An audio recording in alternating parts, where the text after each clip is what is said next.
Hi, I'm Joe and welcome to the channel. In this micro lesson, I thought I would talk about the top 10 things to avoid when learning the guitar.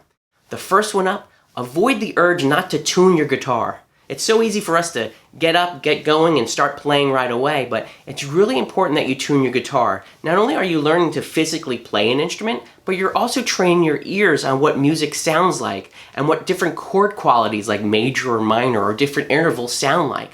And it's so important to have your guitar in tune so you're training your ears to hear those properly. You know, when you come up and you have little ideas and melodies come in your head, you need to be able to define those on the guitar neck. And having your guitar in tune will really help you with that along the way. Number 2, please make sure that you avoid tilting the guitar when you're starting to learn. You know, a lot of times we go like this when we start playing.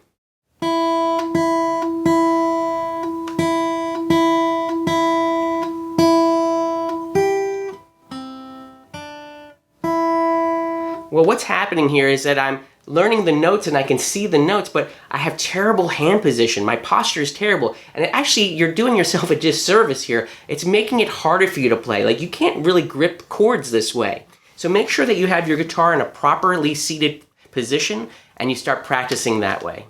Number 3, and one that I really regret to this day not doing all the time, is playing to a steady beat. I was always avoiding practicing with a metronome or a drum loop. And it's so important to get your rhythm in place. You know, you could be a great player, proficiently on the guitar and play a lot of notes and all that stuff, but if you're not in time, no one's going to feel what you're playing.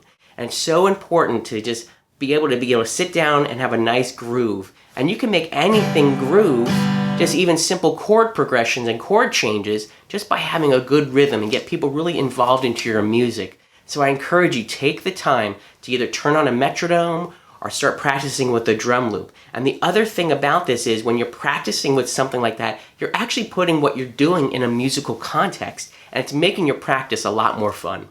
Number 4 on the list, pressing too hard.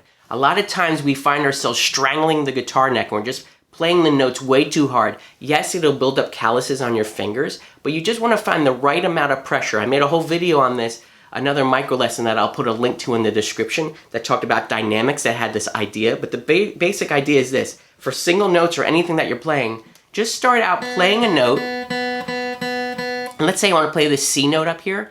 Gently put your finger where it needs to be, and then slowly start to apply pressure until you hear the note. That's really all the amount of pressure that you need. If you're pressing too hard, a lot of times you're taking your guitar out of tune. You're dipping that string down behind the fret and it's actually taking it out of tune. So just find and practice finding that right amount of pressure to play a note as well as chords. The same thing applies. And while we're talking about this, don't strum too hard either. There's a tendency sometimes to either hold the pick too hard and really dig into the strings when you're playing something. Learn to play a little bit gently with dynamics instead of just and digging in. There's some songs that, yes, you'll need to do that, but most of the times, to get something grooving, it's a lighter touch than you think. So practice not just pressing lighter with your fretting hand, but also strumming with your strumming hand. Number 5 on the list. See if you can see what I'm doing here.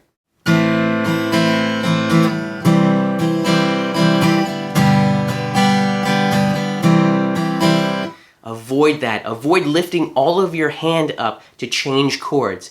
I made another micro lesson about this that I'll put a link to in the description. But try to find chords, or when you're playing chords, I should say, try to find ways to be efficient and move your hand only when you need to, or move fingers only when you need to. As an example here, if I was playing the C chord, instead of lifting everything up and going to my A minor chord, all I really need to do is take this third finger and sneak it back.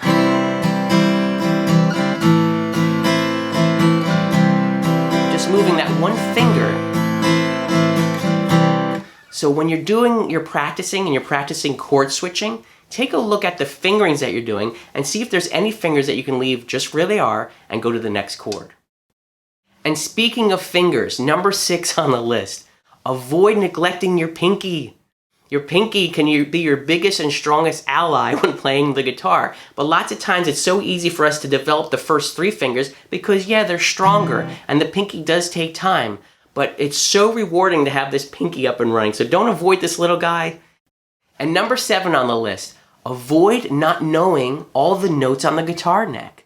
As guitarists, we're really guilty of just learning the roots on the low E and the A string just to find our power chords.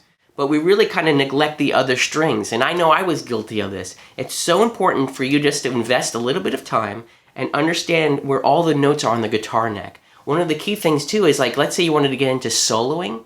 Well, you need to play those chord tones that you're soloing over. And if you don't know the notes on the guitar neck, it's going to be really a difficult time. It's going to make for a difficult time, I should say, for you to find those notes and to play those and to land on those target notes. Number 8 on the list, avoid a scattered practice schedule. It's more important for you to commit 15 to 20 minutes every day learning the instrument as opposed to 1 hour a week. Why is that? Well, you want to build up the calluses on your hand, you want to get that muscle memory down when you're playing, and you just want to get more familiar with holding the instrument in general. The more time that you spend with it, the more comfortable you're going to be playing the instrument. And a bonus tip here, if you get frustrated while you're practicing, take a break, put the guitar down. It's okay. Come back in a couple of minutes, an hour, or whatever it is, or even come back the next day. You're not going to learn anything when you're frustrated, and it's okay to take a break.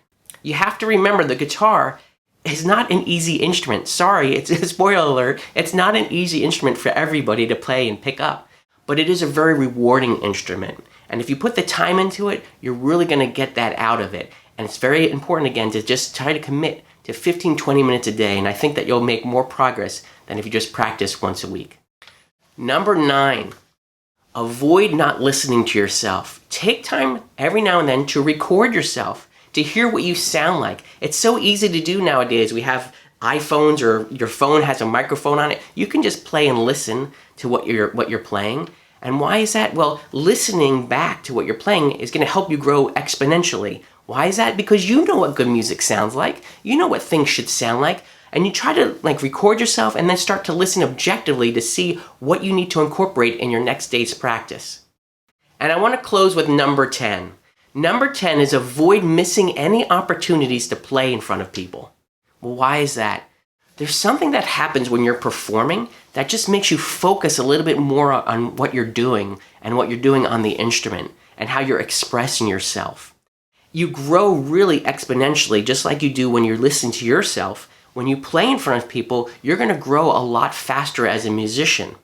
It's something I can't even explain, but again, there's like a flip of a switch that happens in your brain that makes you do things in a different way, and you just grow even in your confidence in playing in front of people, and even in the way that you approach the guitar.